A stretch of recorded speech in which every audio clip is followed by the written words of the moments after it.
I will call the remote hearing of the Environment and Natural Resources Finance and Policy Committee to order. Today is March 5th, 2021.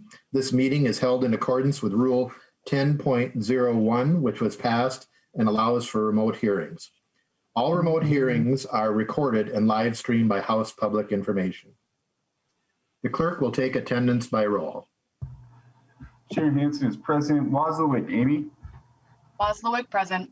Wazlawik, present. Hansen, Josh. Present. Present. Ecklund, Patty. Present. Present. Ecklund, Susan. Present. Backer, Jeff. Backer, present. Becker, Finn, Jamie. Ecklund, Rob. Present. Fisher, Peter. Fisher, present. Green, Steve. Here. Igo, Spencer. Igo, present. Jordan, Sydney. Jordan here. Keeler, Heather. Keeler, present. Lee, Fu. Lee, present. Lippert, Todd. Lewick, Dale. Lewick, present. Morrison, Kelly. Morrison, Kelly. Nelson, Nathan. Nelson, present. Tice, Tama. Vice present. Let's go back quick. Becker, Finn, Jamie. Representative Becker Finn is chairing a committee. Representative Morrison is presenting in that committee right now. Fair enough. Okay, thank you. Well, a quorum is present. The quorum is present. The next item on the agenda are the minutes for Thursday, March 4th, 2021. Representative Ecklund, have you reviewed the minutes? I move the minutes, Mr. Chair. Mr. Chair, Representative Lewick? I believe that I believe am I marked as excused in the minutes? Representative Ecklund? I need to pull those up, sir. Just a moment. If I am, I was present during the hearing yesterday.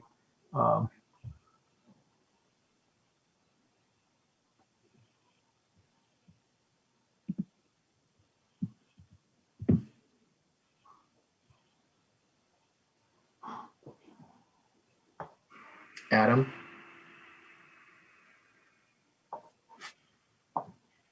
Apologies, Mr. Chair. I'm pulling up the minutes from yesterday here. The ones that I have you present, Representative Lewick?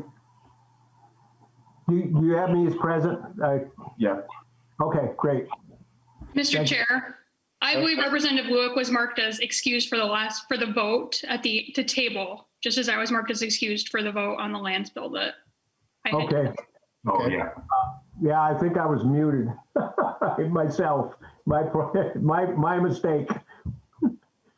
So the minutes are okay. All those in favor say aye. Aye. Aye. Opposed, nay. Ayes have it. The minutes are adopted. Members, we're going to move some things around today because we've got members that are chairing and presenting in other committees. So the first bill up is going to be Representative Ecklund's timber sales bill. Then we will do the clean water bill. There was one testifier from the Land Stewardship Project that we did not get to, so we will take that bill from the table and then hear the testimony and then take the A2 amendment under consideration. Then we will go with I think we'll move to Representative Wazlawik's bill and then end with the CWD bill. So everybody clear? And I know members are going to be moving around during the morning. Okay, Representative Ecklund. House File 1260, timber permit terms modified, and we're going to about 9:50 on this. Representative Ecklund, would you move House File 1260 be laid over for possible inclusion in the omnibus bill? That is my motion, Mr. Chair. Representative Ecklund, I believe you have an author's amendment? I do, Mr. Chair. I will move the DE1 amendment. House File 1260 DE1. Representative Ecklund moves the DE1 amendment to get the bill in the form the author would like. Is there any discussion? All those in favor say aye. Aye. Aye. All those opposed? Ayes have it. The amendment is adopted. Representative Ecklund, to your bill as amended. Thank you, Mr. Chair. Members, House File 1260 as amended offers relief to holders of DNR timber permits that were adversely affected by the COVID pandemic and the resulting downturn of Minnesota's forest products industry. That included the COVID-related closure of the Verso paper mill in Duluth, Minnesota. Timber permits were purchased to supply that mill, and after it closed, the value of those permits have been significantly impacted. House File 1260 as amended seeks to not only help provide relief to those permit holders of state timber sales, but keeps rural Minnesota communities strong. It will also allow our loggers to continue the important work of helping to keep our forests healthy and supplying fiber to our mills.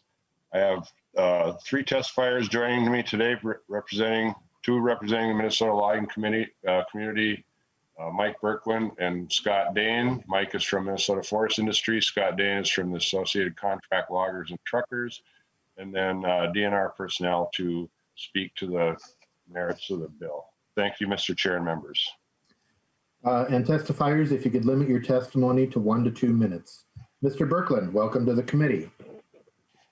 Good morning, Mr. Chairman and members of the committee. My name is Mike Birkeland, and I am here today representing the Minnesota Timber Producers Association and Minnesota Forest Industries, the thousands of men and women who work in the woods and in the mills in Minnesota. And this relief will be helpful. I'd like to thank Representative Ecklund for bringing this forward, and I want to testify today in support of House File 1260.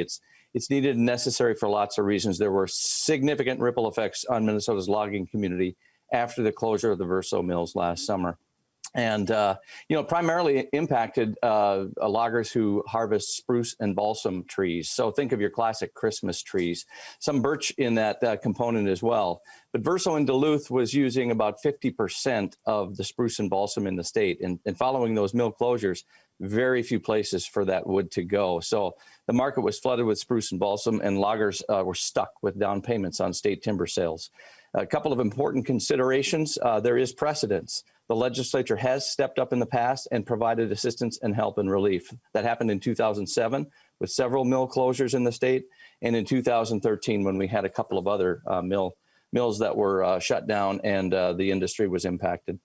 A couple of examples to provide for you here as well. For small and large loggers alike, this has significant impacts. One logger in northern Minnesota, just north of Duluth, has about $140,000 in commitments on spruce and balsam sales alone, with no market really, hardly any market at all anymore for that wood to go. So a relief package would allow him to recover his costs on these species that have very few markets and now have dropped in value. And the timber sale last year that contained mostly spruce and balsam that was worth about $80,000 is worth about half that today. So we would just like to encourage you to think about providing some much needed relief for loggers in this regard to keep our communities, our rural communities healthy, our forests healthy, and our loggers and the families and employees that they support healthy as well. We really do appreciate your consideration and support. Mr. Chair, members of the committee, thank you for your time this morning. Thank you, Mr. Birkeland. Mr. Dane, welcome to the committee, and state your name and who you're. Good morning. Can you hear me okay? Yes. My name is Scott Dane. I'm the Executive Director of the Associated Contract Loggers and Truckers of Minnesota. And Mr. Chair, committee members, I'd like to thank you for the opportunity to testify in support of this important bill. And thank Representative Ecklund for sponsoring it, as well as the co-sponsors on this bill. This is the highest priority for the Minnesota timber industry that we are trying to get addressed to provide some aid and assistance to them.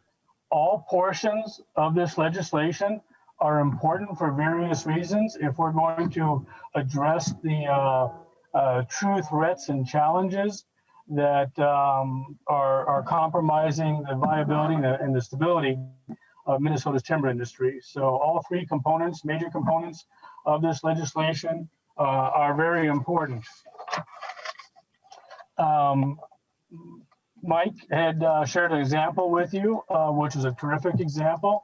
And as another example, we've got a logger up in northern Minnesota that is operating a U.S. Forest Service timber sale under the Good Neighbor Authority, which allows the DNR to administer U.S. Forest Service sales to assist the U.S. Forest Service. He has started that sale, and because he started that sale, he is liable for 100% of the standing value of that. That's going to cost him over $100,000. These situations have the potential of bankrupting many Minnesota logging companies. So those components are critical, but it's more important, it's bigger than loggers and logging. As you saw from the attachment that I shared with you, titled Save Our Forests, forest management, healthy forests contribute to reducing wildfire, to wildlife habitat development, to actually carbon sequestration, and recreational use of our forests. So it's far bigger than just loggers and the logging industry.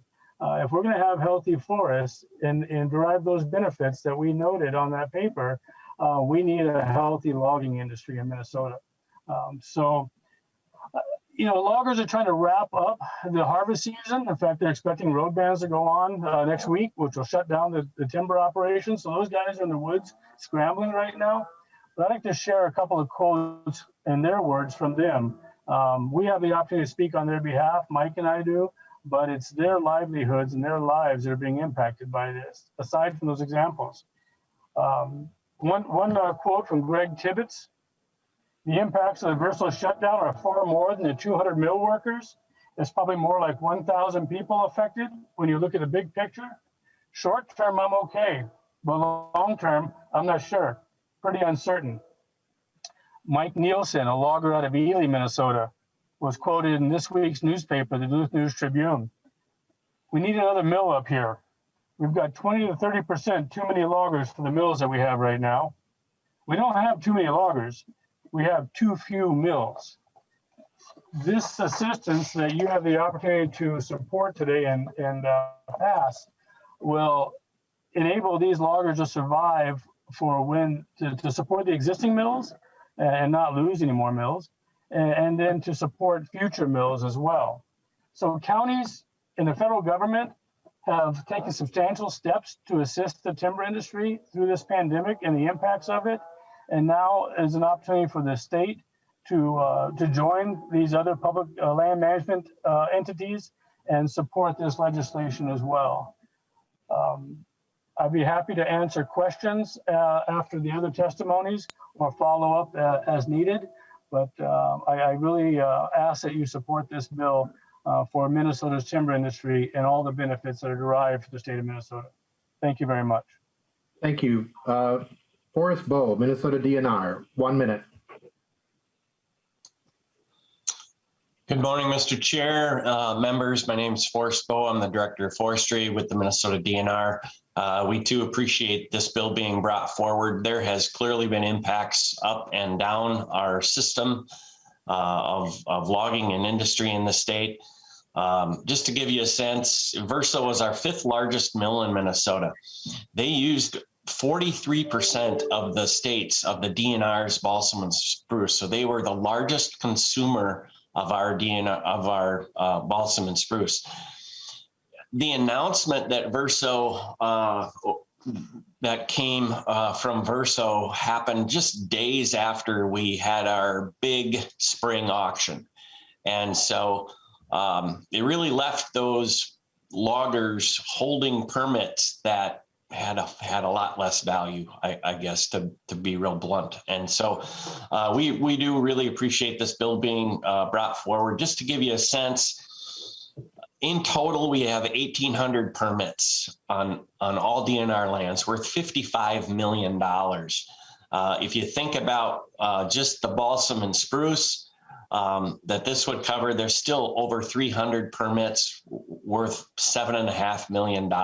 And so this is a big deal. We've collected over $1 million in down payments on those permits that are identified in the bill.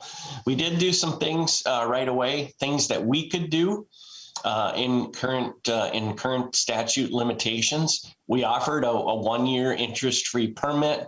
We started to reduce the price on our at our auctions after that, and we made balsam optional. In other words, the logger could purchase the balsam if they wanted, or it would be an optional species on a permit.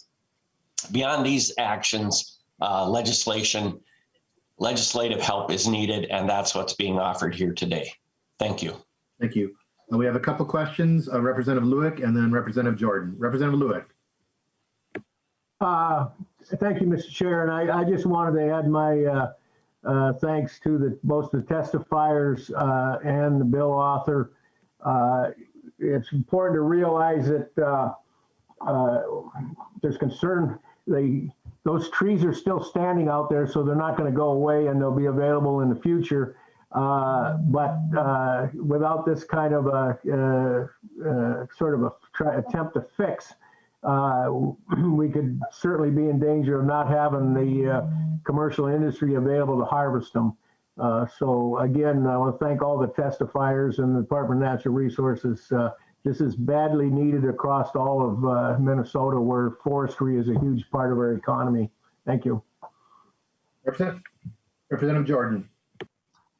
Thank you, Mr. Chair. And my question is for Mr. Birkeland. Can you talk to me a little bit about how COVID contributed to some of the decline that we're seeing today? Is it mostly because of the paper industry? Is it because of the Verso mill closure? Or are there other factors included as well? Mr. Birkeland. Oh, thank you, Mr. Chair and Representative Jordan. And I think the best answer to the question is COVID-19 impacted, especially early on, the paper industry significantly. You know, most of the mills in Minnesota have weathered the storm, especially on the paper side. Building products have been affected a little bit differently, but what you see is the fact that, you know, as some of you are now working from your office, but most businesses and most employees are still working from home. Most kids are just starting to get back to school. And so there's just not a lot of paper usage in the markets that our mills manufacture paper for, or even the types of magazines that are being read. And so COVID-19 took Verso over the edge in both of the facilities, not only Duluth, but Wisconsin Rapids as well. So it affected the end use markets, which carries back all the way through to the markets for wood that comes out of our forests in Minnesota. Thank you. That's really helpful. Representative Jordan. Thank you, Mr. Chair. And thank you, Mr. Birkeland, for that answer. I'm really glad that, you know, we as a state I think this is a great bill. I'm happy to support it. I'm really glad that we as a state can acknowledge that a crisis in one community is a crisis in all of our communities, and that we're all coming together to really make sure that we're uplifting everyone in Minnesota. And so I hope we can really think about this when we're going forward and working on bills to uplift all of our communities. Thanks. Representative Ecklund, any closing remarks? Thank you, Mr. Chair and members, and thank you to the testifiers.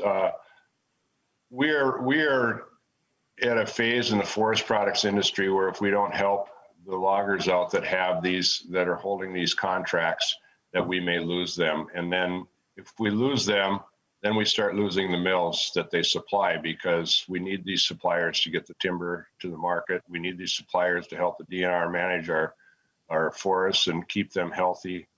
And we need this to keep northern Minnesota economies running. So I appreciate the support, Mr. Chair, members, and I appreciate the time. Representative Ecklund renews his motion that House File 1260 as amended be laid over for possible inclusion in the omnibus bill. The bill is laid over.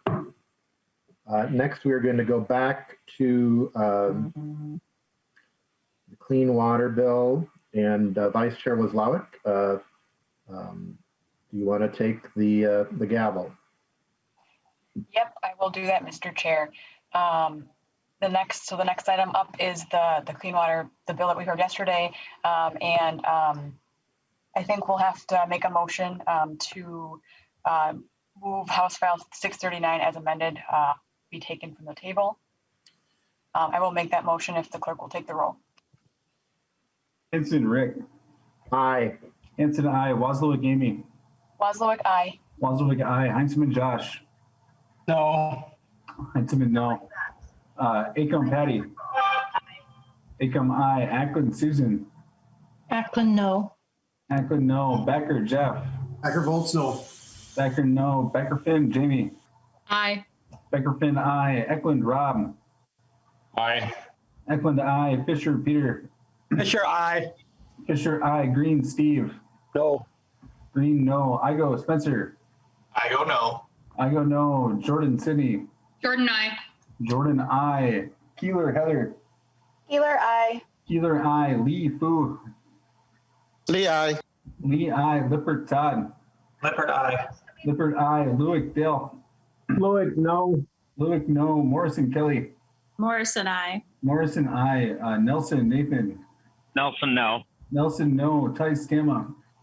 Tice, no. Tice no. That is 11 ayes and 8 noes. House File 639 as amended is taken off the table. Chair Hansen, would you like to move your bill to the next committee? Thank you, Madam Chair. I will move that House File 639 as amended be re-referred to the Legacy Finance Committee to get the bill to get before the committee. House File 639 as amended is now back before the committee. The first thing that we'd like to do is have the testifier from yesterday who didn't get a chance to testify, Ms. Christy Purcell. Ms. Purcell, if you would identify yourself for the record and present your testimony. Thank you, Chair and committee members. My name is Christy Purcell. I'm Executive Director of Cannon River Watershed Partnership, CRWP, and I also serve as a member volunteer on Land Stewardship Project's Soil Health and Climate Committee. Thank you for including language to incentivize soil healthy farming in Section 6, page 15, Section O, as well as for the additional support for our crucial soil and water conservation districts across the state and funds for the Forever Green Initiative. In my job, running a small clean water nonprofit in rural Minnesota, we know farmers and landowners are our closest allies in achieving our shared goals around clean water and healthy soil, while making sure that these farms remain profitable and stay in our small towns and communities for the long term. CRWP has a project in one of our sub-watersheds here in Southeast Minnesota for the last 3 years, reimbursing farmers to plant 1/3 of the total tillable acres in the Rice Creek watershed into cover crops and or no-till practices.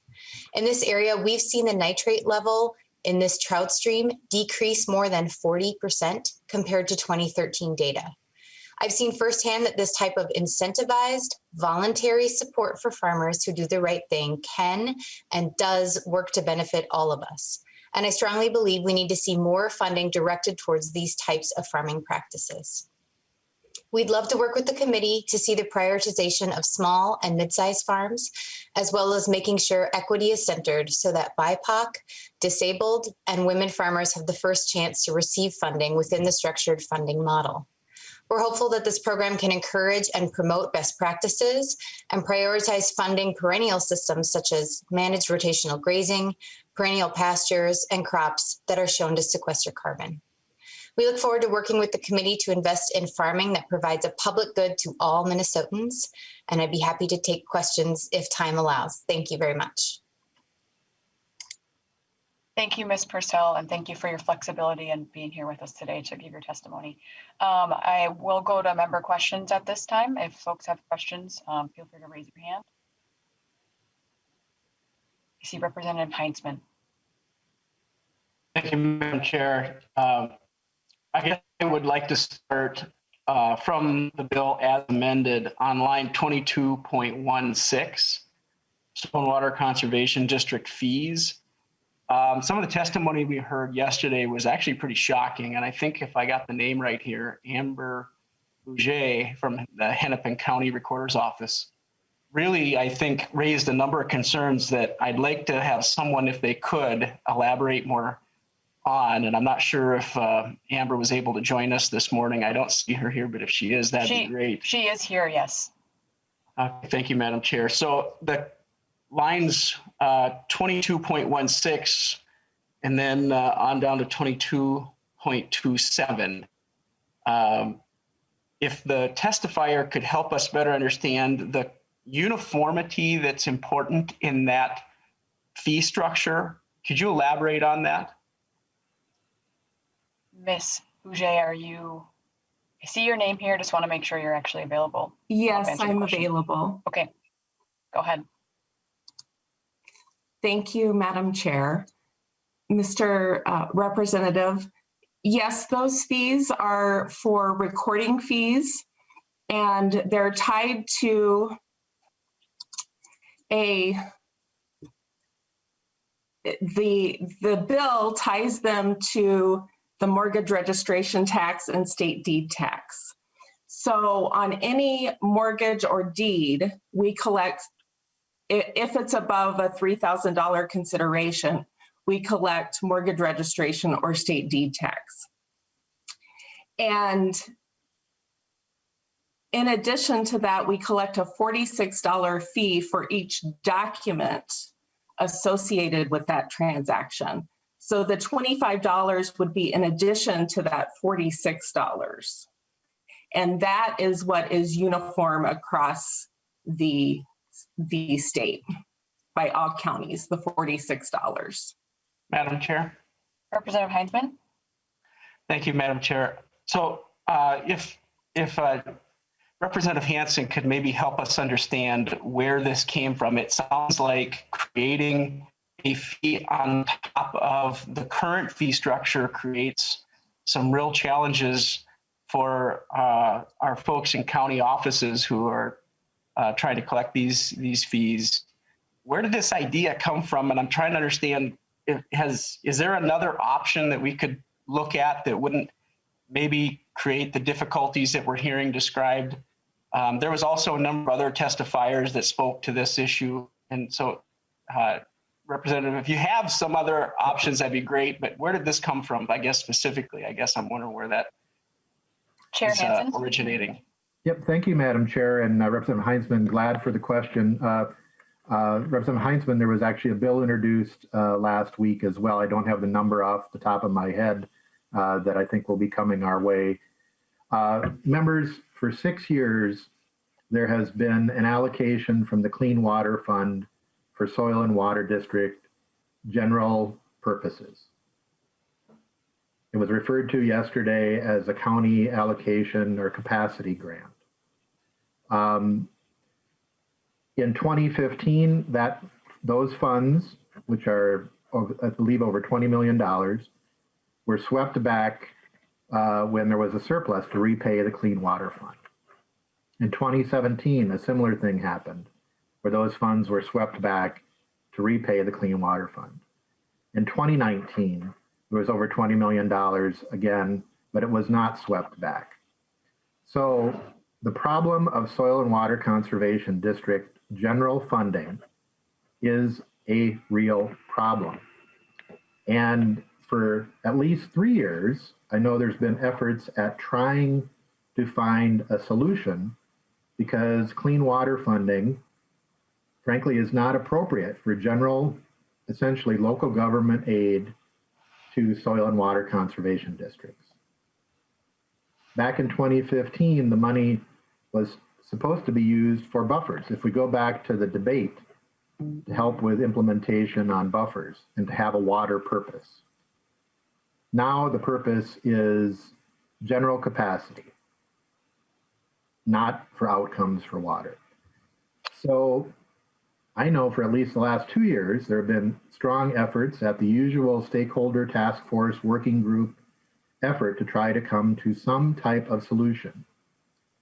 In 2019, I proposed taking some money from increase in the soil and water, or increase from solid waste fees to help pay for this amount. So everybody recognizes there's a problem. The Clean Water Fund is not base funding. The Clean Water Fund, like all legacy funds, only lasts 25 years. There's no guarantee that it'll be renewed. We are now in year 13. Every proposal that comes up for solving this problem, somebody says no. So what we're talking about here is a $25 fee that's tied to land ownership. If you own land, you would pay $25 when you purchase that land or when you refinance.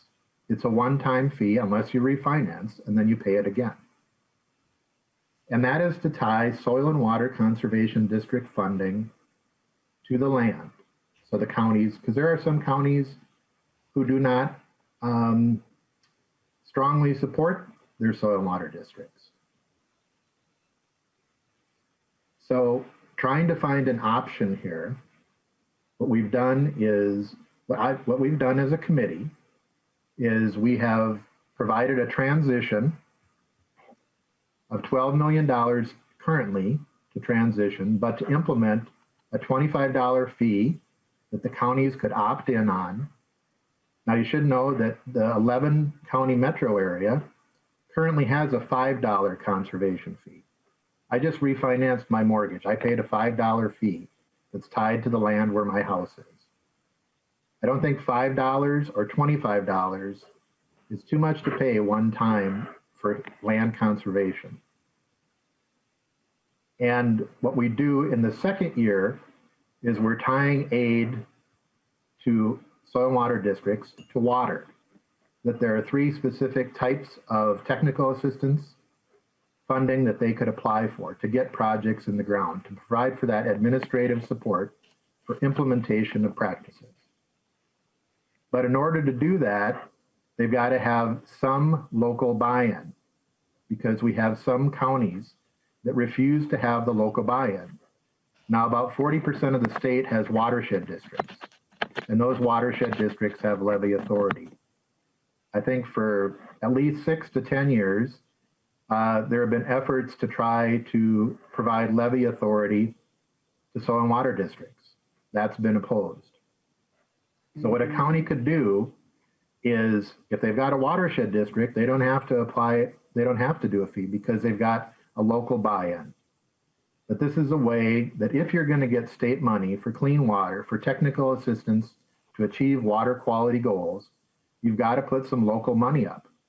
Because if there are counties who will not put that money up, and it's just the state's responsibility for local government aid, then we've got to find some other solution, because Clean Water Fund is not an appropriate use for local government aid. Madam Chair. Representative Heinzman.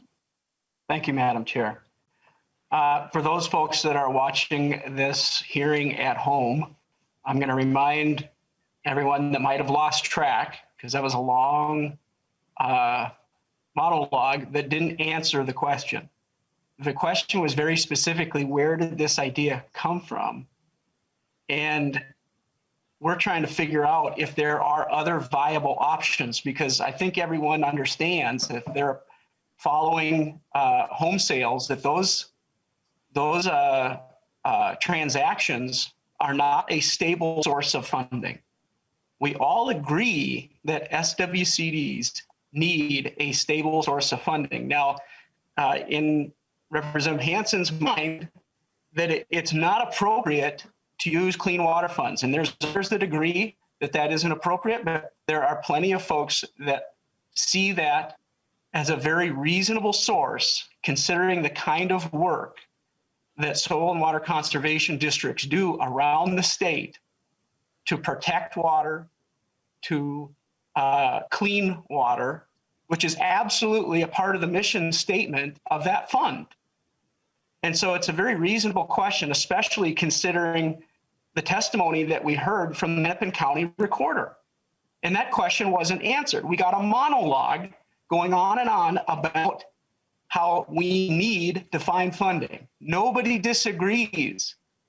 That is a clear agreement amongst Republicans and Democrats. The question mark is, okay, if we need to find other sources, what sources are out there and what are stable sources? What's the best way to do that? And that question wasn't answered. Members, this idea was hatched, for lack of a better term, in the dark of night without any input apparently from others. And here we are today with limited time to discuss some provisions that have been added to this bill in the DE that quite easily could have been in single bill form and taken the entire 2.5 hours of at least 1 or 2 meetings to hash them out and hear from advocates and hear from others who need to be a part of this process. And we're stuck today. We don't have that option. This thing has been stuck in front of us, and we're going to have to do the best we can to get our questions answered. And it doesn't look like we're going to get much luck. That's harsh, folks, but that's reality. And I see we have a number of other questions, so I'll pipe down for a while, but it's incredibly frustrating. I'm a former watershed district manager, which Representative Hansen just mentioned, watershed districts, and they certainly do have levy authority, and there's a good and a bad to that. And that should be thoroughly discussed as we're trying to figure out what are the best options for soil and water conservation districts. It's not a clear-cut, easy path forward. Representative Lewick, you're next on the list, and then I have Representative Ecklund after that. Thank you, Madam Chair. I guess the first question I have for the bill author is, will this bill ultimately go to the tax committee? Because clearly you're proposing that we add a new tax. So is this going to pass through the tax committee? Chair Hansen. Madam Chair and Representative Lewick, we, as I mentioned to Representative Heinzman, there is another bill that has been introduced. I've talked with Chair Marquardt. That bill we will hear, and you know, tax bills have a little stronger or a little longer deadlines, so I would plan on sending that to the tax committee as well. I should note that there have been multiple years and multiple efforts at levy authority for soil and water districts, but the answer is always no. It's very easy to say no. This is $25 fee one time that ties your land to working on soil and water conservation districts. Representative Thank you for that detailed answer. So the answer is no. You would propose running this through without it going and through the tax. That the answer is yes. Excuse me, Mr. Chair. Mr. Chair, I've got a number of other questions, and you know, for the folks out there that are taking this in, there's a lot of local issues here, and I would hope that we're going to have the opportunity to get them out on the table. Not for the committee members. We've all had our time to study this and look at options, but in the interest of allowing the citizens out there in Minnesota to see how we operate down here, I would ask that we allow for comment and allow for questions. And I'm just going to go right to the heart of this business on St. Paul attempting to levy a tax at the local level that will be required to be collected at the county level that will be unstable because we go through periods when the real estate market just shuts down, like it or not. But here's my concern, and again, think about this. We have got election certificates out there with county commissioners. We got election certificates out there with the members of the local soil and water conservation district board members. Those folks at the local level work out agreements in a variety of ways for funding. Some counties, you're right, I agree, they elect not to levy specifically the property taxpayers for dollars for their soil and water district. Other ones do. We don't have a real legitimate prediction as to, well, gosh, if we've got this new tax jammed down our throat from St. Paul without really consulting with the folks at the county level, well, that'll give us an opportunity then to use property tax money right now that we're levying for something other than supporting the soil and water conservation districts. I just am dumbfounded, and I'll let there are plenty of other questions here, it just appears that we are going to blunder into something here that is going to probably have a net negative impact on that relationship, because you're likely going to have money that's coming from the county level that those 5 commissioners or 7 commissioners make a determination to very specifically levy the people for to send to soil and water. They're going to now go, well, gee, since St. Paul knows better, we're just going to live with whatever this unstable funding source does. This is not a solution. This isn't even a good shot in the dark. So I absolutely can't support this.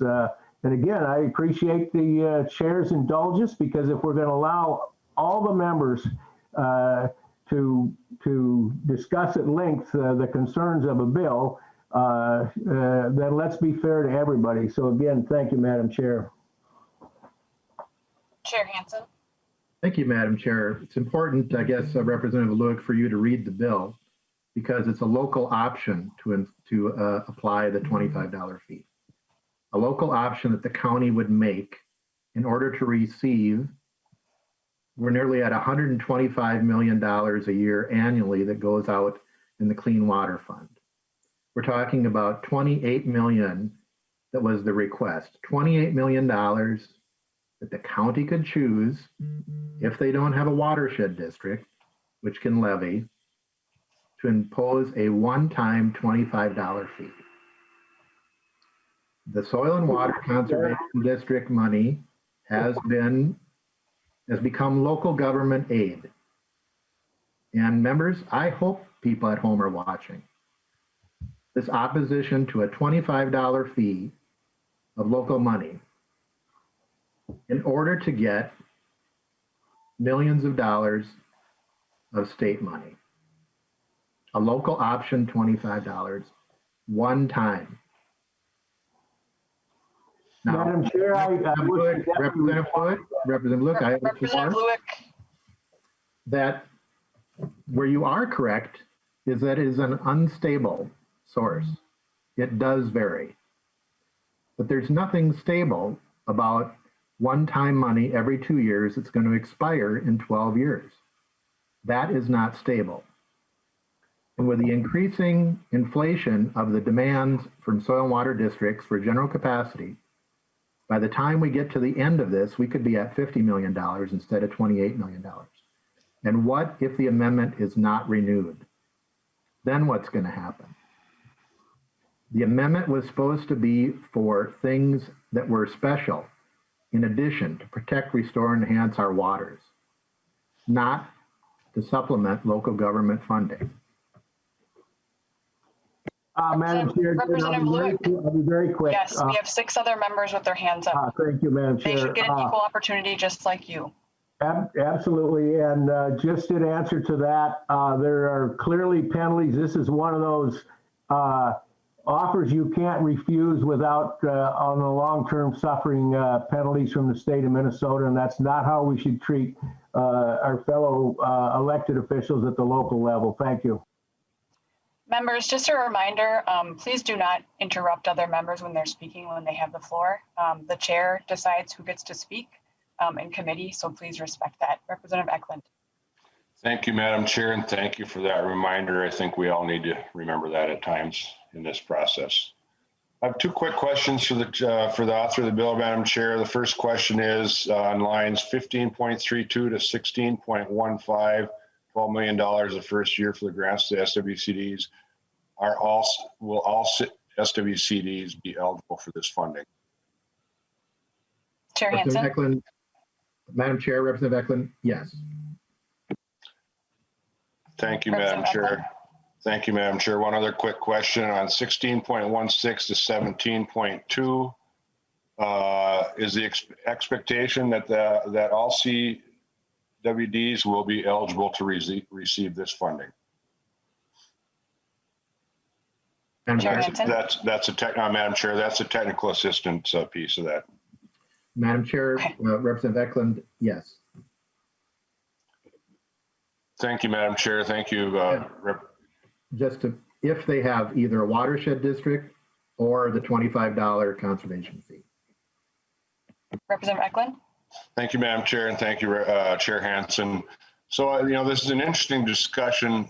Well, those of us that are from rural counties, and I looked yesterday, all my counties are contributing to their SWCDs right now. In fact, I was surprised at how much Koochiching County was contributing for my days as a county commissioner. We've talked about this levy authority, and it's never passed. We've talked about looking at new options. Rather than sitting here and arguing over the particulars of this, maybe we should argue over the particulars, but I would like to challenge people to work with us, with me, to figure out how to fund these SWCDs, because members, I've been in public service for I'm my 11th year now. So when you think about that, 12 years from now is not going to take that long to get here. And if this amendment is not re-upped, then all of a sudden we're going to be looking at a bigger hole. So let's figure out how to work together on this, come up with ideas, because frankly, I haven't seen too many more than what's been put forward in this plan this year. Thank you, Madam Chair and members. Next up, I have Representative Tice. Thank you, Madam Chair. I'm looking through this, and as the lead on housing, kind of take offense to, it's only $25. Actually, it's $50. It's $25 for both deed and mortgage. If everybody has that attitude, we're never going to be able to build a house again, because we're already at a point where we are significantly higher than our surrounding states. I've talked to a gentleman from Fargo, and he's like, we just can't believe how much more it is in Minnesota than it is in North Dakota, which means that more people are building out of state. They're building in North Dakota. We hear the same thing on the other side, on the Wisconsin side, but guess what? They're like $50,000 higher. And yet we can't figure it out. And everybody's got the same attitude. We need the money. How else are we going to get it? And building is always the thing that happens. And now we're to a point where we're short thousands and thousands and thousands of homes. We can't figure out how to build enough workforce housing for those folks that are expanding their plants. I know Representative, now Mayor Fabian, has been talking about this since I have been in the legislature. They don't have enough housing for folks to come up to Rosso to look at what's there. He's got DigiKey that's looking for housing, and he's got Polaris that's looking for housing. And it's to the point now where they're thinking about pulling out someplace else because they don't have the housing for their folks. They don't have multi-housing, number one. And how will this affect commercial property? I'm not seeing really anything there, but I would like to know, how does this affect commercial property? But they can't get folks there to just come and look and maybe work the job for a year or two and then find housing. It just isn't there. It isn't there for a lot of our college communities. They can't find, not for students. We're talking for the staff and professors that work at the colleges. I can go on for hours about how we don't have enough housing in Minnesota. And we're not even talking about the homeless yet. Everybody wants to add money onto that. And I have been working really hard to figure out, why are we so much higher than every other state? And don't tell me it doesn't make a difference, because I think we're close to losing a congressional district because folks are moving out of Minnesota. That is the truth. So I love my soil and water conservation district. They're doing a great job.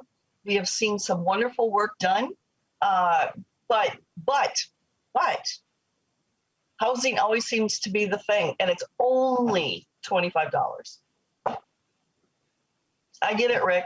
I get it, Chair. I get it.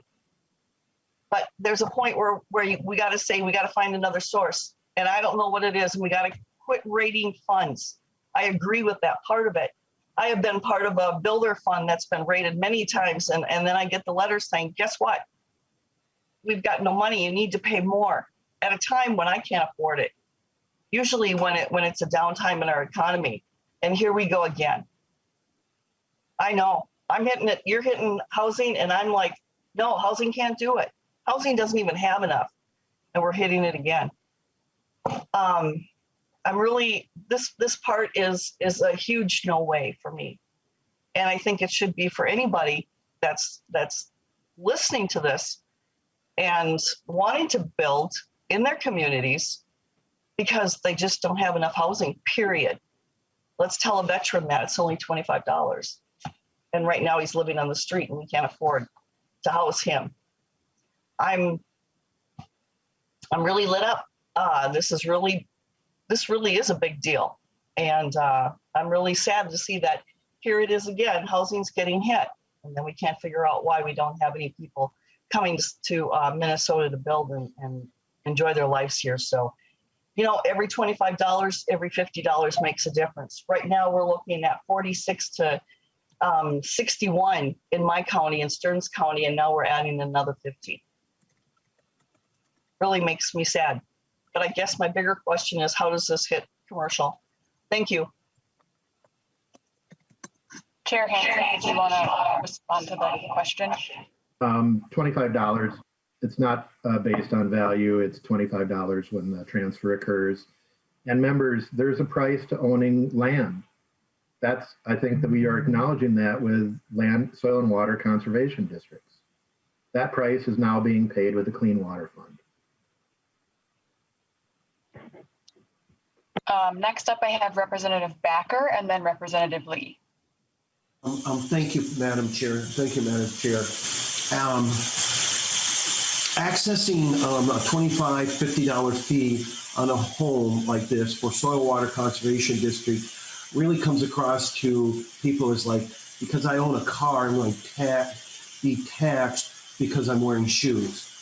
There's no correlation. I mean, because generally Minnesotans have a good tradition of, okay, if I have to pay a tax, I get service. Because you own property in a community of let's say Morris, Minnesota, who is not in a soil water conservation district, in the community that does things, it doesn't make sense. So just the correlation between $25, $50 fee for home is, like I said, it doesn't make sense. It's like I own a car, I'm going to get taxed because I put shoes on. Representative Tice was extremely 100% correct. We are having challenges on the border community. You can go from Canada down to Iowa. No longer does Minnesota have a larger community on this side, no longer, and so forth. Clean water, that is what people voted for. I would respectfully disagree with other comments that we cannot be using clean water for this. SWCDs, I work with all of them. I work with 7 of them, probably more than anybody else at the Capitol, because I represent 7 counties. Wonderful job. That is what I talk to farmers, I talk to individuals. Clean water is clean water.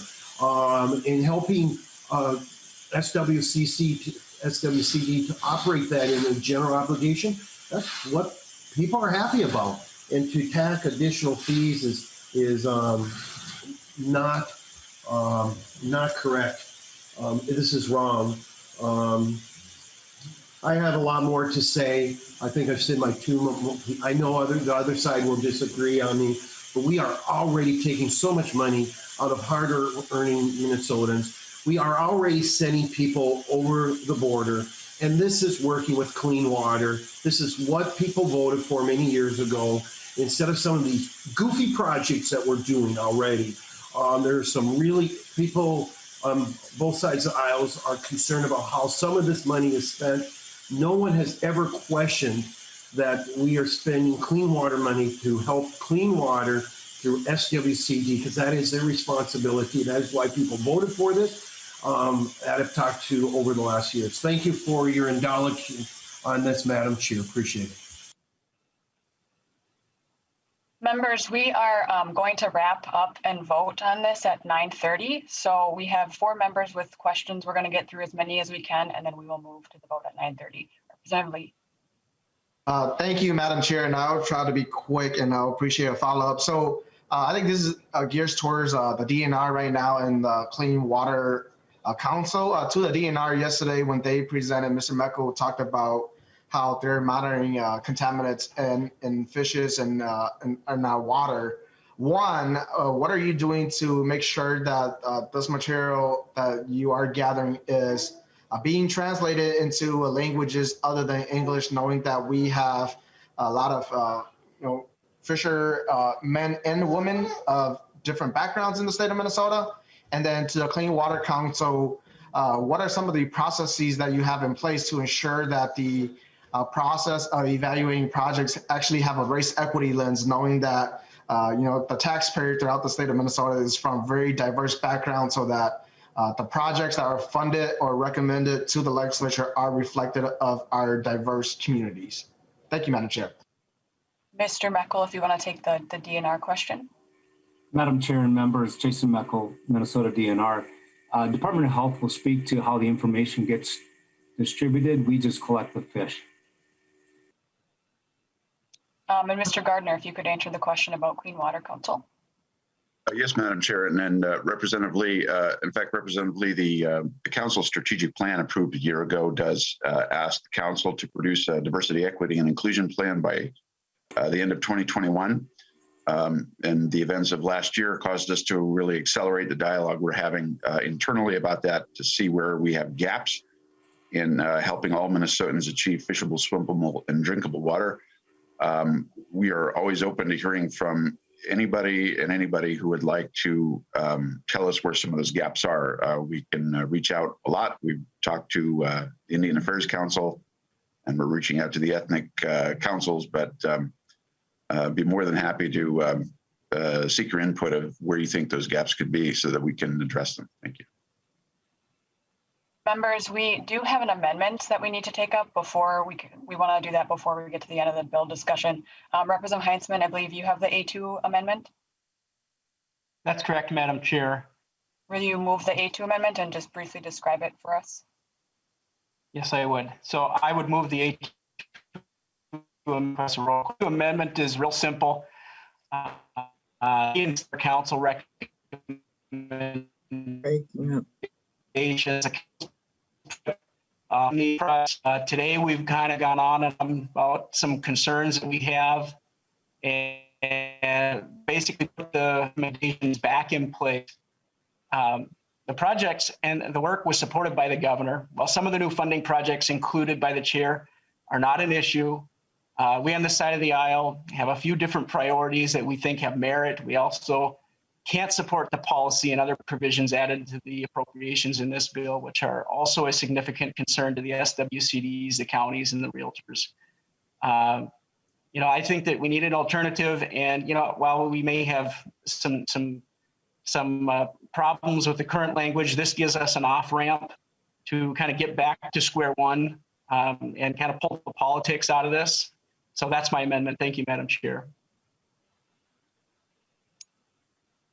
Chair Hansen, do you have a position on the amendment or any comments on that? Thank you, Madam Chair. And Representative Heinzman, I appreciate that you've offered this and noted that what we're really talking about here are the additional dollars that the Clean Water Council's recommendations are pretty much intact. I would note there's one difference, one appropriation and one policy that was slightly affected. But what we're talking about here is money that was on the bottom line and that has come in through it. I look forward to working with you on another solution, but I cannot support the amendment at this time. And the reason for that is there's been years of effort trying to get to square one, and we never get off square one. We never do. And so I would look forward to working with you again and interest groups and the public on this, but that's been tried. So 2 years ago, I tried, and we had the same response. Oh my God, the sky is falling. We can't do this on one fee. Here we're back again. 2 years went by, no solution. So I would oppose the amendment, but we'll continue to work with you and your members and our members to try to find some solution.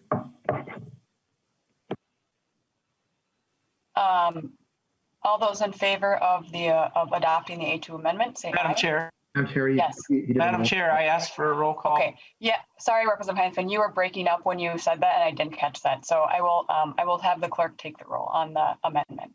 Thank you, Representative Heinzman. Hansen, Rick. No. Hansen, no. Wazlawik, Amy. Wazlawik, no. Wazlawik, no. Heitzman, Josh. Heitzman, aye. Acom, Patty. Acom, no. Acom, no. Ecklund, Susan. Ecklund, aye. Ecklund, aye. Backer, Jeff. Backer, aye. Backer, aye. Becker, Finn, Jamie. No. Becker, Finn, no. Ecklund, Rob. No. Ecklund, no. Fisher, Peter. Fisher, no. Fisher, no. Green, Steve. Aye. Green, aye. I go Spencer. I go aye. I go aye. Jordan, Sydney. No. Jordan, no. Keeler, Heather. No. Keeler, no. Lee, Fu. Lee, no. Lee, no. Lippert, Todd. Lippert, no. Lippert, no. Lewick, Dale. Lewick, yes. Lewick, yes. Morrison, Kelly. Morrison, no. Morrison, no. Nelson, Nathan. Nelson, aye. Nelson, aye. Tice, Tama. Tice, aye. Tice, aye. That is 8 ayes and 11 nays. All right. The motion does not prevail. The amendment is not adopted. We will take Representative Green, if you can be brief. If you have a question, you can get it done in a minute here so we can move on to our other bills. Thank you, Madam Chair. You were breaking up. Did you call on Representative Green? I did call on Representative Green. If you could keep it short, keep it short Yes, because we have 2 other bills. Thank you. I did have a series of questions, but I will keep it short, and I will start with a short comment, and then I do have one question for the bill author. Representative Ecklund brought up the money that the SWCDs had access to back on pages 15 and 16, but and it brought up a question that the author of the bill actually answered, which was that unless the counties impose this fee, they will not have access to those grants. So to keep that in mind. So on page 22, line 30, you'll see that it says that to be eligible for these grants, any grants from the Clean Water Fund, you have to impose this fee. So just the comment that I want to make is this is not $25. This is $25 added on top of $46. That's $71. And if you take a look at our plat books out here, you'll see that our land out here, our private ownership land, is disappearing. And you look at the tax forfeited in these plat books, these are people that have lost their property. They can no longer afford to stay on it, and more fees is not going to help that. So one question to the author of the bill, was there any estimation on how much this is supposed to raise? I know you're not going to be able to do it by county because that would be severely skewed because you don't know what's going to sell. Some counties even have more property for sale, but statewide for the SWCDs, is there any estimate on what this would raise? Chair Hansen. Thank you, Representative Green. To answer your question, back in 2005 and 2006, we actually had runs done by counties on this, that it is highly variable and not predictable. So this idea has been around for quite some time. Again, no other solution has been proposed, so we do not have the runs right now on how much it would provide. Madam Chair. Representative Green. Then I would say that you don't even know if it's going to work, and how much money is going to come in. It's really a poor way to get this money, I believe. I hope to rethink this if this goes on today. I hope I will be trying to deal with it when we get to legacy. So hope everybody keeps in mind that the SWCDs are not broke, right? They do get funding. Every agency that I've ever dealt with always wants more. If you gave them what they wanted today, tomorrow it would be more. SWCDs do a great job. They operate efficiently, and maybe one of the reasons is they don't have the big pool of money continually flowing in, and they have to spend their money wisely. Thank you. Representative Becker-Finn. Thank you, Madam Chair. And despite the discussion today, 23 of the 24 pages of the DE2 amendment actually go towards spending the Clean Water Fund dollars that are gathered from everybody throughout the state when they pay their sales tax. And so I just wanted to bring the focus back on that and also speak to some of the testimony in one of the letters that have been presented had given the impression that somehow by spending the additional money that's now available to be spent post-February forecast, that somehow we're doing something disrespectful towards the Clean Water Council. And as someone who serves on the Outdoor Heritage Council, I can say that, the bulk of the money, we're not taking away any of the projects that the Clean Water Council recommended. And this happens every year. Every year we get a forecast and things have to be adjusted. And the reality is that the constitutional amendment states that the funds have to be allocated, shall be appropriated by the legislature. And I think that actually reflects the balance between the work of the council and the work of the legislature. And so it totally makes sense to me that we would be spending those available dollars, especially at a time when our economy and our communities could really use those extra funds. And so I would just encourage folks to take a look at all the good things that are being funded in this bill, because really that is the bulk of what we're doing here. And the only reason the Soil and Water Conservation District issue has come up because it's been rated. This fund has been rated in the past for that purpose. And so really It's not been rated. The bulk of stupid folks. Representative Backer. Wow. Okay. So I know being respectful has been really hard for folks today and this week overall, which is really disappointing because I really expect better of my colleagues. And unfortunately, that's not been the case this week. But to get back to the good things that I was talking about that are in this bill, I thank you, Chair Hansen, for your lead on this bill. I think it's very important that we get those dollars out and we pay for these good projects throughout the community. And again, we're still following the recommendations of the council. It's just kind of some bonus that we weren't expecting post-February forecast, which is totally normal and something that happens every year. So thank you, Chair Hansen, and we'll be happy to vote in favor of this bill. Representative Hansen, closing remarks. Members, following Representative Becker-Finn, this is a lot of money. There's a lot of money here. And we all take an oath to support the Constitution. And yes, on the floor of the House, I and others in 2015 and 2017 said that this was an inappropriate use for Clean Water Fund to provide essentially local government aid from the Clean Water Fund. We're asking for a match at the local level in order to get those funds. But throughout this bill, there's money for setting health risk limits for 3 neonicotinoid pesticides. There's money for looking at water for the transport of CWD prions in water. Think about that. 2 years ago, there was money in the bill for microplastics. Because of COVID, that didn't go forward. And since that time, throughout the country and throughout the world, there's been research finding microplastics in our water and frankly, in us. There are huge issues in front of us. And I'm asking for your support for this as it moves to the Legacy Committee. There are members on this committee that are on the Legacy Committee that can continue to work on this and try to solve problems. This is an attempt at problem solving and dealing with water quality issues that are in front of us right now. I ask for your support and renew my motion. Representative Hansen renews his motion that House File 639 as amended be recommended to be re-referred to the Legacy Finance Committee. The clerk will take the roll. Hansen Rick. Aye. Hansen aye. Wazlawik Amy.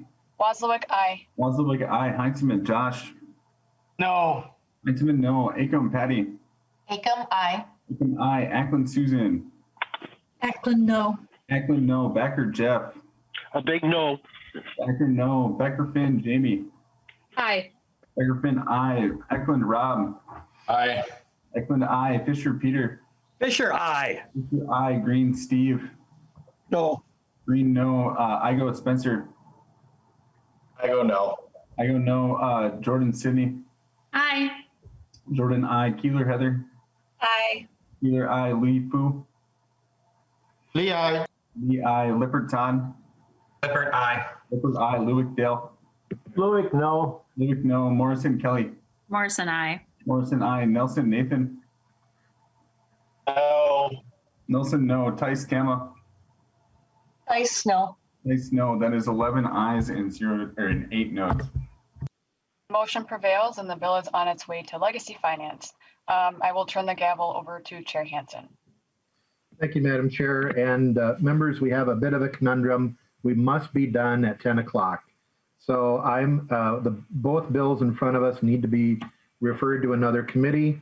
I believe we will go with House File 1165 Wazlawik to get that one done. And we may have to move the Ecklund bill to another time. Our committee and all other committees have been told that we cannot go over. So I'm going to be very tight with the testimony. Representative Wazlawik, will you move that House File 1165 be recommended to be re-referred to the Commerce and Finance Policy Committee?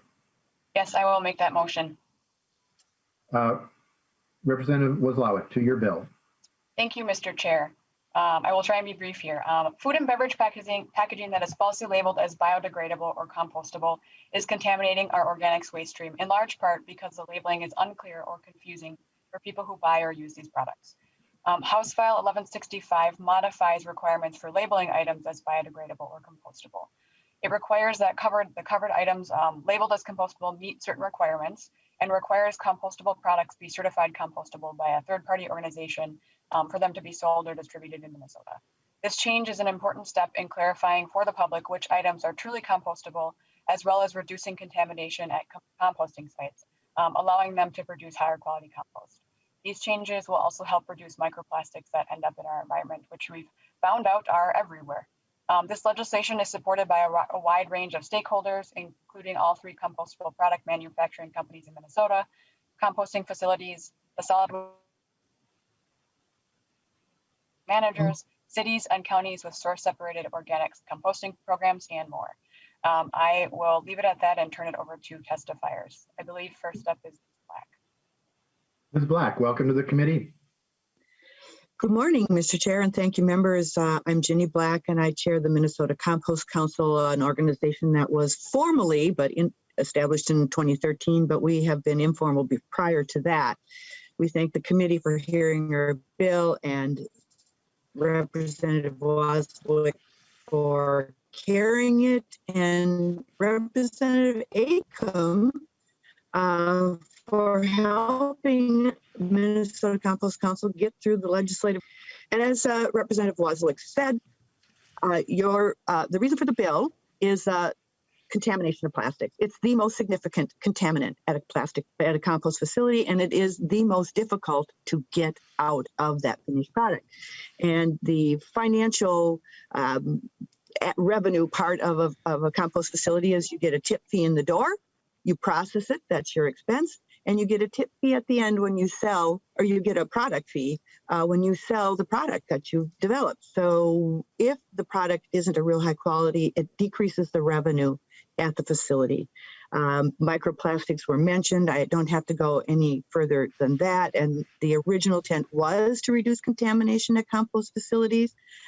But we realized it pretty quickly after discussion, it really is kind of a consumer bill, as Representative Wazlawik pointed out. It is intended to properly label products that are actually compostable and not allow products that are greenwashing. Thank you so much. Thank you. Next up, Mr. Quillis. Quickly. Mr. Chairman, members of the committee, my name is Tony Quillis. I'm the Director of Environmental Policy, and I will be quick because I want to make sure that Ms. O'Rourke from WinCup has got a lot of experience in this issue area. But Mr. Chairman, just a couple of things. Looking at California, Washington, and Maryland, they focus, as we used to in this bill, on the manufacturer distributor. This change now to person in subdivision 1 and subdivision 2 will now put the onus on the retailer and the corner grocery store, Mr. Chairman, number 1.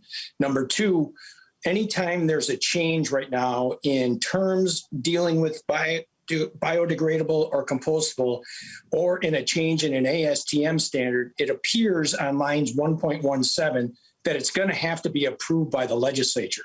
So every time there's a change, the legislature is going to need to be involved instead of it just a review by a state agency. So I just wanted to point that out, Mr. Chairman. Also, like to keep working with Representative Wazlawik on the certification of the compostable products. Right now, I'm not sure of the 3 folks that are eligible to do these certification powers in regards to a nonprofit or technically capable or willing to perform the analysis. I know that there's one industry right now, the Biodegradable Products Institute, that is able to do this, but I'm not sure if there are others. So I want to work with Representative Wazlawik to see if this, further define this as we go through the process, Mr. Chairman. Again, thank you for allowing me to point those out. Look forward to working with Representative Wazlawik. I want to let Ms. O'Rourke have the time today because there are different ASTM standards and different definitions of compostable and biodegradable in the different states that I had just mentioned. And she's got great experience in this. So I want to make sure that we get her testimony today. Ms. O'Rourke. Good morning, Chairman Hansen and members of the House Environment and Natural Resources Finance and Policy Committee. My name is Vicki O'Rourke. I am corporate counsel for WinCup. WinCup is a manufacturer and distributor of disposable food service products, including compostable and marine biodegradable products. WinCup is opposed to House File 1165 in short because there is already an adequate federal regime in place addressing scientific substantiation for compostable and biodegradable products. That is known as the FTC Green Guides. If anyone in Minnesota finds a manufacturer or distributor unlawfully labeling their products as compostable when they're not, you have adequate remedies available under existing law. Passing this law just adds an unnecessary layer of complexity for businesses inside and outside of Minnesota. They will have to deal with differing regimes among the 50 states and between Minnesota's law and the federal regime. If the committee is inclined to approve this House file, we would strongly urge the committee to consider 2 amendments. The first would be to make it clear what requirements need to be met to label a product as home compostable. There are well-accepted standards for that and certifications. We would urge you to look to TUV, formerly known as VINSOT, which will certify a product as home compostable. Along those same lines, we urge you to specify the guidelines for labeling a product as marine biodegradable. This is a new area of the law, but it is one where there are, in fact, ASTM standards, D6691. We would strongly urge the committee to consider these amendments. We want to encourage the committee to reward companies like WinCup and others who are trying to innovate and make better packaging. If you don't allow us to label our products, with substantiated, truthful claims, we're not going to be encouraged to innovate and to make better products. Thank you very much for your time this morning. Thank you. And for testifiers who are here for the CWD bill, that is going to have to be postponed until next week. It is our intent to vote this bill out by 10 o'clock. So Mr. Jazwiak, sorry, I butchered that name. But. Not a problem at all here. Mr. Chair and committee members, my name is Chuck Joswiak, and I'm here today representing Specialized Environmental Technologies. We are one of the largest privately owned composting operations here in Minnesota. We process both food and yard waste at several MPCA permitted locations in the metro area. Greenwashing, terms like on products like biodegradable, environmentally friendly, natural, or eco-friendly tend to confuse consumers and may sometimes infer that they break down in a composting system, becoming safe for the environment. This is not necessarily the case. Contamination in many forms is by far the biggest issue that composters face each day. It is vital for us to make sure that compostable packaging is properly labeled so that it gets into the right waste stream before it gets to our sites. I can guarantee that without efforts to change the current language and make these products easily identifiable, we will soon be forced to refuse compostable products due to the significant contamination that accompanies them. Transitioning to food-only programs has been a national trend that will have significant impacts on companies manufacturing compostable products and PLA resins alternatives here right in Minnesota. It will also increase the volume of material sent to the landfill that could have had a better end life use. Non-compostable products entering our sites adds significant cost to our operation, but also increases the possibility of introducing specific contaminants like PFAS and microplastics. Currently, we are the end recipient of these materials while having little to no control over how they get into our system. It is essential that contaminants are reduced prior to the composting process. These products hamper operations and jeopardize the safety of our employees. They obstruct air and water movement during the composting process and are virtually impossible to screen out in the end to create a desirable product for all applications. Properly labeled products are essential to identifying items that can be composted in our systems. I urge you all to support this legislation to make sure that consumers and composters know that they are purchasing and receiving products that are truly beneficial to the environment, especially since they're making the effort to purchase and separate these materials for composting in our already established systems in Minnesota. Thanks for your time. Thank you. Shannon Pink, and then Vineet Dalai. Hello, thank you. Good morning, Chair and members of the committee. My name is Shannon Pence, and I represent NatureWorks. NatureWorks is a global supplier of compostable biomaterials locally based here in Minnetonka, Minnesota. We at NatureWorks support House file language in the bill for 1165 for the following reasons, repeating much of what you've heard already. It's a bill to protect consumers from false environmental advertising and will help alleviate contamination from non-compostable packaging in the compost stream. In addition, to ensure that compostability claims are accurate, the language in this bill requires compostable products to be certified against standards that reflect the ability for these products to break down and become incorporated into the composting process completely. Thank you for the opportunity to make a short testimony for this in support of this bill, and we hope you'll support it as well. Thank you. Thank you. Vineet Dalai. Thank you. Good morning, Mr. Chair and members of the committee. My name is Vineet Dalal, and I represent Northern Technologies. We are a Minnesota-based company. It's headquartered in Circle Pines, and we sell bioplastics and compostable products.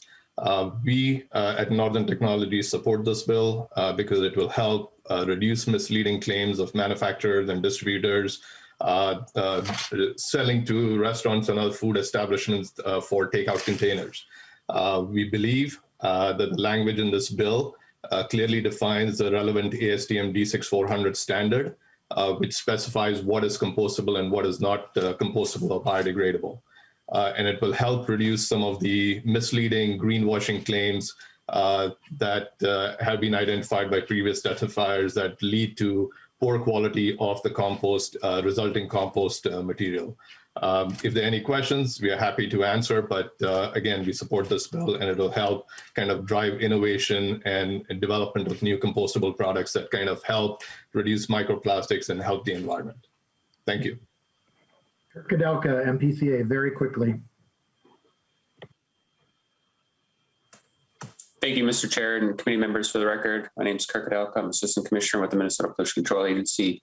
This is a version of a bill that the agency has also proposed. We support the initiative for the reasons many have said already today.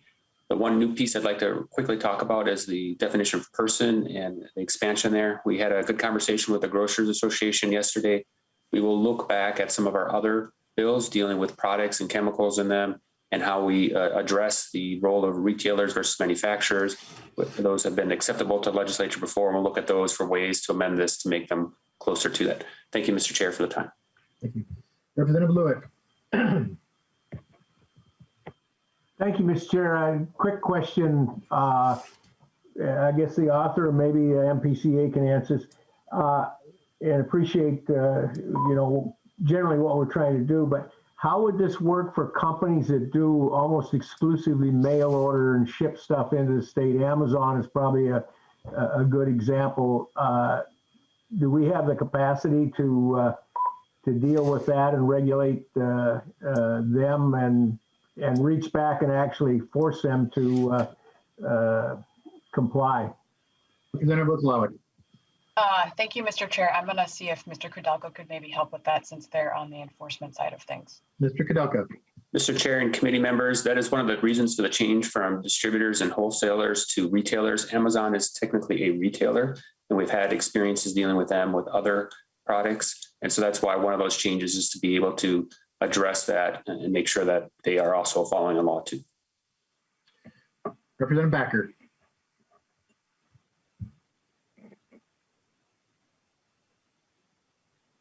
My question here deals with, Madam Chair, Mr. Chair, how many other states have these type of requirements? Because we are having more and more online businesses, myself included. But how many other states have a similar requirement? Maybe one of the departments will know this. Representative Wazlawik. Thank you, Mr. Chair. I'm going to turn it over to Ms. Black and see. She's been working on this issue a lot longer than I have and see if she has some input there. Ms. Black. Thank you, Representative Wazlawik and Mr. Chair. I do not know all of them. I'm pretty sure that either Shannon or Vineet have a better answer for you, but I do know that the state of Washington is way out in front of all of us and has a much more complicated bill. And it is actually the reason why we stayed with something simple, was because there is a lot of change going on out there, and simpler language could be adapted more easily to situations. And so we left our bill very clean, shall we say, and this is going on nationally around the country. Many states are starting to look at this or have passed laws, and I can let I think it would be Shannon probably is the best one who's most tied into this to speak to it. We won't be able to take that. You did provide an answer. Representative Ecklund and then Representative Heinzman to close before we go to the author. Representative Ecklund, quickly. Thank you, Mr. Chair, and I will be very brief. I just want to thank Representative Wazlawik for bringing this bill forward and the work with all of the advocacy groups. And I think it's important that we look to have clarifying language for protecting our consumers and the environment. And so thank you for bringing it. I appreciate the ability to support it. Representative Heinzman. Thank you, Mr. Chair. Just briefly, I wanted to point out that I think that there really is no question that this is something that needs to be thoroughly discussed, and I'm glad we're doing that. I think the bill author is on the right track. I do have some concerns as to how we can enforce this on the backside. In other words, at the manufacturing level might be another way to look at this issue, as opposed to going to the retailers and creating penalties and things if they were to make a mistake and have the wrong bag with the wrong labeling. I just don't want to hurt, the wrong people. And I hope that we're open to continuing that conversation. Representative Heinzman, it's going to the Commerce Committee, and I think those are good questions for there. Representative Wazlawik. Close. Thank you, Mr. Chair, and thank you, members, for the good discussion. And I will just say I will follow up with Representative Backer and get a list. I know a couple of states have been working on this. I think they've been doing it not the exact same way, so I can follow up there. And to Representative Heinzman's question, I did meet with the Grocers Association as well, and we'll be working on language to make sure we're putting this on the right people who are really the ones putting the products out there. So thanks for the discussion. I think this is a really a good bill to be moving forward to both to benefit consumers, but also cities and counties and composting facilities and all these other folks who are counting on having compostable things actually going to compost. So thank you. Representative Wazlawik renews her motion that House File 1165 be recommended to be re-referred to the Commerce, Finance, and Policy Committee. The clerk will take the roll. Hansen, Rick. Aye. Hansen, aye. Wazlawik, Amy. Wazlawik, aye. Wazlawik, aye. Heinzman, Josh. Aye. Heinzman, aye. Acomb, Patty. Aye. Acomb, aye. Ackland, Susan. Aye. Ackland, aye. Backer, Jeff. Backer, no. Backer, no. Becker, Finn, Jamie. Aye. Becker, Finn, aye. Eklund, Rob. Aye. Eklund, aye. Fisher, Peter. Fisher, aye. Aye. Green, Steve. No. Green, no. I go, Spencer. I go aye. I go, aye. Jordan, Sydney. Aye. Jordan, aye. Keeler, Heather. Aye. Keeler, aye. Lee, Fu. Lee, aye. Lee, aye. Lippert, Todd. Lippert, aye. Lippert, aye. Lewick, Dale. Lewick, aye. Lewick, aye. Morrison, Kelly. Morrison, aye. Morrison, aye. Nelson, Nathan. Nelson, no. Nelson, no. Tice, Tama. Tice, yes. Tice, yes. That is 16 ayes and 3 nays. The motion is approved and we are adjourned.